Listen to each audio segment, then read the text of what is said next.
السلام علیکم ورحمۃ اللہ وبرکاتہ ناظرین و حضرات، میں ہوں آپ کے ساتھ آپ کا میزبان عبدالواجد اور آپ دیکھ رہے ہیں تسنیم ٹی وی۔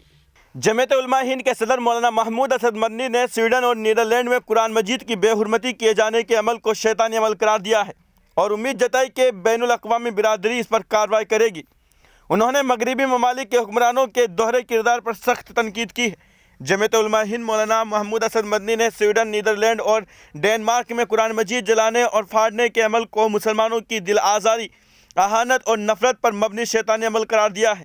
مولانا محمود مدنی نے جاری کیے گئے اپنے بیان میں کہا ہے کہ مغربی ممالک کے حکمران اظہار رائے کی آزادی جیسے عالمگیر نظریے کے نام پر ایک مذہب کے خلاف مسلسل نفرت، اشتعال انگیزی اور مذہبی کتابوں کے کھلے عام توہین کی اجازت دے رہے ہیں۔ ان کا کہنا تھا کہ ایسی حرکتیں کسی بھی مذہب سماج میں آزادی کے خانہ میں نہیں آتی، بلکہ یہ نسل پرستی اور مولانا محمود مدنی کا کہنا تھا کہ قرآن مجید کلام الہی ہے جو انسانی توقیر اور عظمت، باہمی رواداری کا پیغمبر اور حق و صداقت کی علامت ہے۔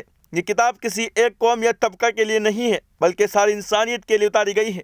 مولانا محمود مدنی نے اقوام متحدہ کی نمائندہ body United Nations Alliance of civilization کے ذریعے اس عمل کی مذمت کا خیر مقدم کیا ہے اور امید ظاہر کی ہے کہ وہ اقوام متحدہ اور دیگر مغربی ممالک، یورپین یونین، ناٹو وغیرہ میں ان مذکورہ ممالک کے حکمرانوں کے ایسے عمل کے روکنے پر مجبور کرے گی۔ تو فی الحال کس خبر میں بس اتنا ہی، مجھے دیجیے اجازت اور آپ دیکھتے رہیے تسنیم ٹی وی، آپ کے میزبان عبدالواجد کے ساتھ۔ اللہ حافظ۔